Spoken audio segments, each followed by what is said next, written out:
I want to talk about the Metabones EF to E mount adapter. Now, the reason I have this is because currently I'm reviewing the Sony A7. It's turning out to be a very lovely camera, but a downside to this camera is that there aren't a whole lot of lenses for it. There's just a few really, but I already have a bunch of Canon lenses. Metabones makes this very nice adapter that allows you to use EF lenses on an E mount. So I can throw on my Canon lenses. That lets me more carefully make comparisons as well between the Sony and something like the Canon 5D Mark III, because I can use the exact same lens on both when I'm shooting with it. So let's talk a little bit about this guy. This is a smart adapter, which means that there is pass-through of all of the information and the lens is still powered. So there are plenty of adapters out there. There's some really cheap ones that you can throw on between a camera and some other brands' lenses that will allow that to work. But a lot of times you lose aperture control, you lose autofocus, and you lose any kind of communication from the lens to the camera about what you're shooting with. So all of that EXIF data is gone. Not true with this smart adapter. Everything still works. Aperture control, autofocus with a catch.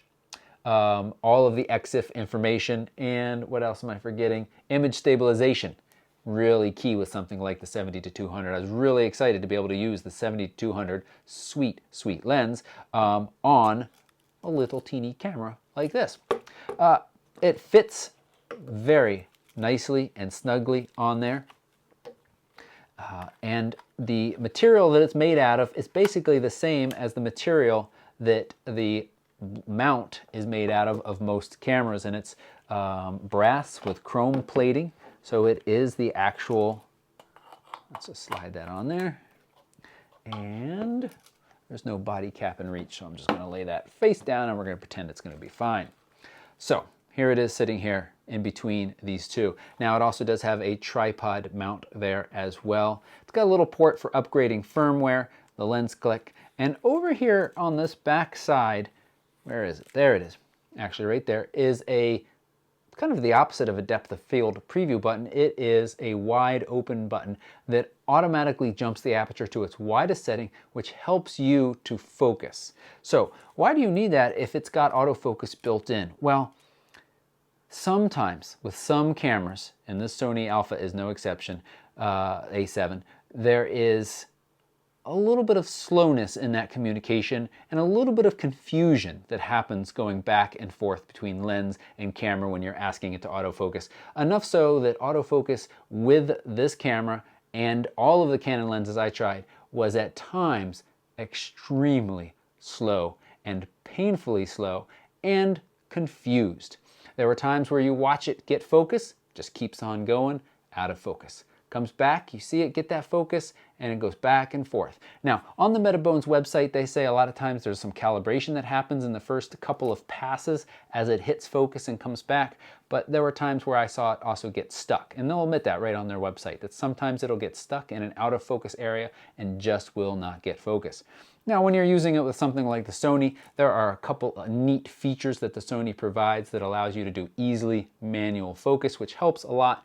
But if you're thinking about going out and shooting wildlife with this nice little Sony with a beautiful sensor in it, and putting on a nice long Canon lens, you're going to be very, very disappointed because that autofocus is just extremely slow. I was just trying to take a nice portrait of a fun-looking person at the local grocery store. She was even kind of posing for me, and she'd hear this beep. When it was trying to focus, she thought the picture was being taken, she'd move, and as a result, got a bunch of out of focus images. It just was so slow. So you got to watch out for that. It costs $3.99, so it's not cheap, but if you're like me and you want to pick up something like a Sony or some other camera, they make other adapters as well, then it does allow you to use all of these really nice lenses on a different camera. Very well made, passes through all of that information, but you are likely to run into autofocus slowdowns. I'll throw up a couple sample images that I've got that I took with the Sony and this Metabones EF to E mount adapter. If you've got any questions about this, about the Sony, about Canon lenses, you can just leave a comment down below. I'd be happy to answer it. Thanks so much for watching, and if you haven't already, please subscribe.